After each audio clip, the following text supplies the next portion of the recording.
In 1920, a man in Boston was making $1 million a day. At the start of that same year, he had almost nothing.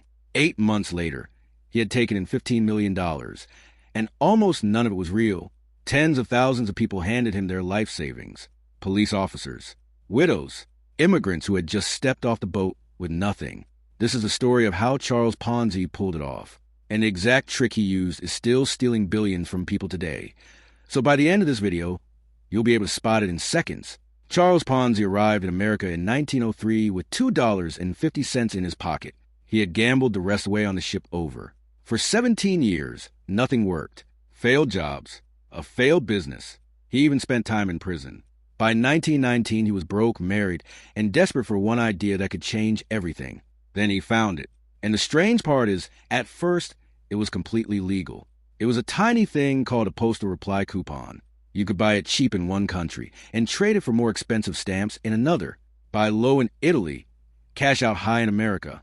On paper, the profit was enormous, as much as 400%. There was just one problem. To make real money, you would have to move millions of these little coupons across oceans, through customs by hand.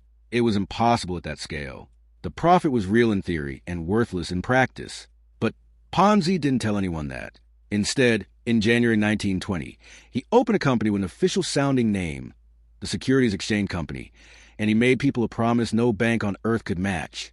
"Give me your money," he said, "and I'll give you back 50% more in 45 days. Double your money in 90. Think about that.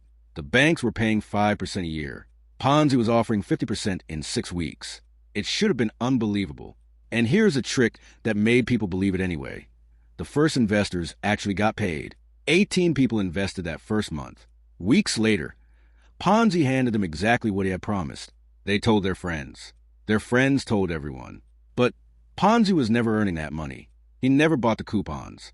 He was simply taking cash from new investors and using it to pay the old ones. As long as more money kept pouring in, the lie looked exactly like the truth. And the money poured in. He hired agents and paid them fat commissions. Offices opened from Maine to New Jersey. People mortgaged their homes.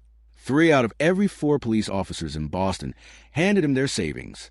By July, Charles Ponzi was pulling in $1 million in a single day. He bought a mansion, a chauffeured limousine. He even tried to buy a bank. But there's a fatal flaw buried inside every scheme like this, and it is pure math. To pay everyone their 50%, the new money has to keep doubling forever. And it never can. The moment new investors slowed down, there is nothing left to pay the old ones. The cracks came from a newspaper. The Boston Post put a financial reporter on him and asked one simple question. If Ponzi is so rich, why isn't he investing in his own company? Then they dug up his past and printed that he had been to prison. Panic hit. Thousands of people rushed his offices, demanding their money back. For a few days, he paid them, smiling, trying to hold the illusion together. But the math had already won. On August 9th, the bank stopped honoring his checks. It was over. When they counted what was left, his investors got back less than 30 cents on the dollar. Most got nothing at all. Families lost everything. 6 banks collapsed alongside him. Ponzi went to prison. When he finally got out, years later, he was deported with nothing. He died in 1949 in a charity hospital with about $100 to his name. He ended exactly where he had started. But his name never died, because the trick he used, paying old investors with new investors' money, and calling it profit, now has a name. We call it a Ponzi scheme, and it has stolen billions since. From Bernie Madoff's $18 billion fraud to the crypto collapses filling your feed right now. So here is how you spot it every single time. 3 red flags. 1. Returns that are both high and guaranteed. Real investments are never both. 2. Nobody can clearly explain how the money is actually made. And 3, pressure to keep your money in and to bring your friends. If you ever see all 3 together, you are not looking at an investment. You are looking at Charles Ponzi in a brand new suit.